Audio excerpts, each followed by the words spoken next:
a couple of weeks ago, I happened to go visit my mom in this new property. And it wasn't just happened. You were like, I need to go check on my mom. I'm worried about her. Yeah. So I kind of like slept and I was like, I feel like I'm worried about this place, you know. So I went down and there's a few things that we needed to fix on the house. So we went and the fundi is the Swahili name for the carpenter. I was talking to him and he told me about the property that we wanted to buy do you just kind of want to explain this? Well, the property that was right next to that one, right? The woman who lived there, which would have been your mom's neighbor who we really liked. Yeah. Her, the way they build the toilets out there is it's basically like a stone outhouse with a sort of deep hole that's built on one side is a toilet and the other side is a shower. And this neighbor, because that area is in a lower area, it's sort of enclosed next to the gully, the entire, her entire latrine, toilet, house sank into the ground. And the fundi, the carpenter it took us weeks and months to get everything out.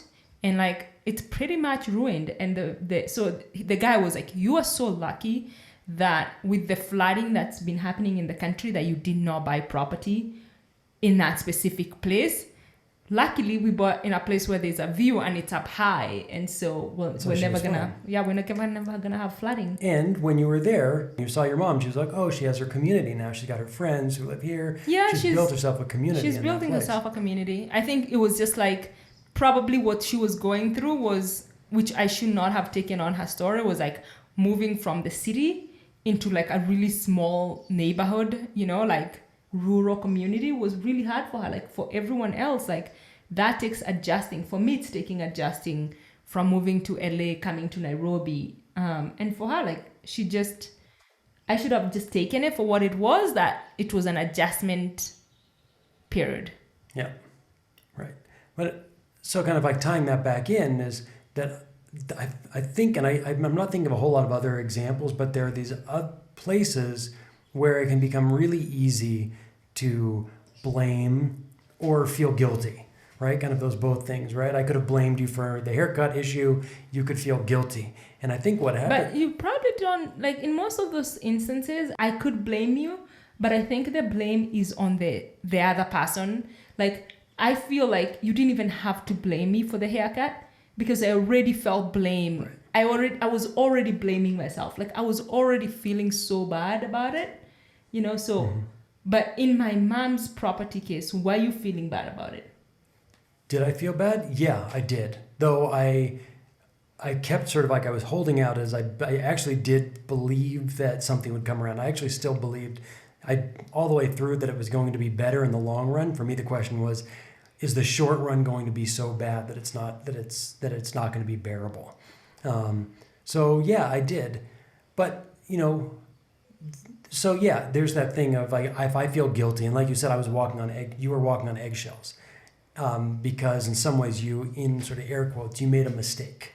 Yeah, and the thing is, like, as someone who knows me, and like in that moment, you could also have just made it worse. Like you could have you could have blamed me. So in addition to myself feeling blaming myself and feeling guilty about it, you could also just be like, but it's your fault, and it was my fault.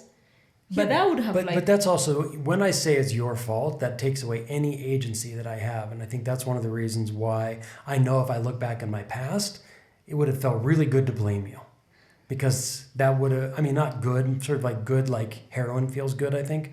But it doesn't really, because then what I'm saying is that I had no agency in that matter. And if I say it's because of you that I did it, I have actually completely taken my own power away. You didn't take any power away from me. I could have said, Cera, this conversation has to be over. It's my head. I'll deal with it when I want to.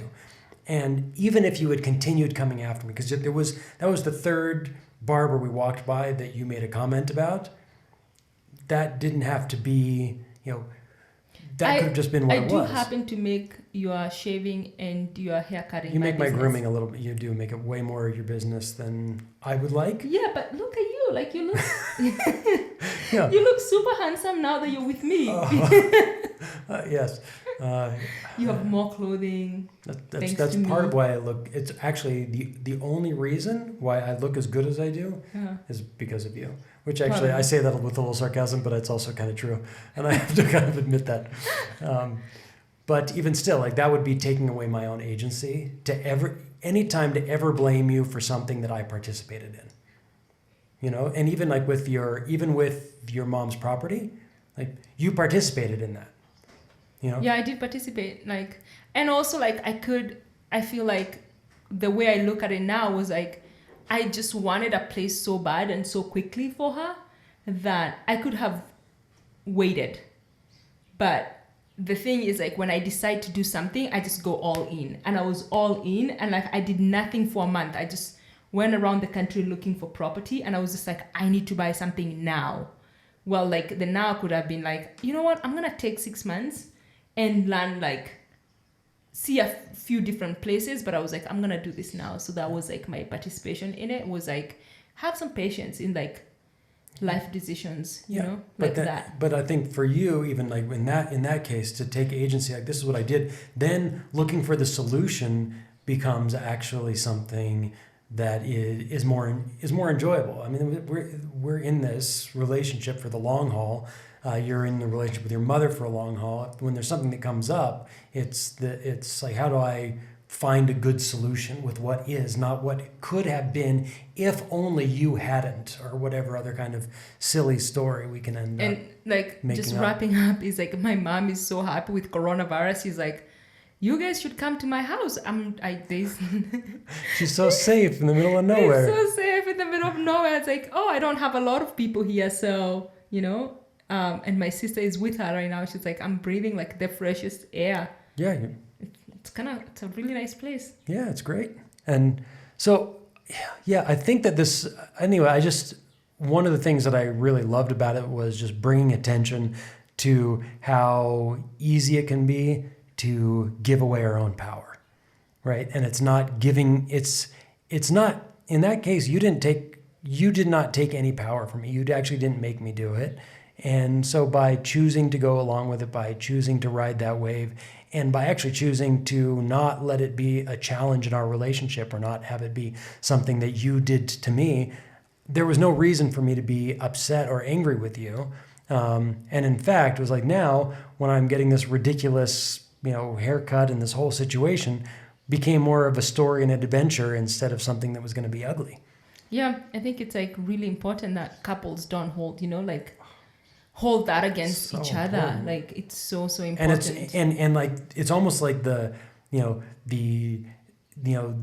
challenges are going to will get harder or likely get harder, right? I mean, up until the thing with your mom, that might have been one of our harder ones, because that was a big thing. Like I just moved my mother from where she had lived for a bunch of years to this new place, and now because of you, she's not happy and she got robbed and she's alone and I'm worried about her and all this stuff like that.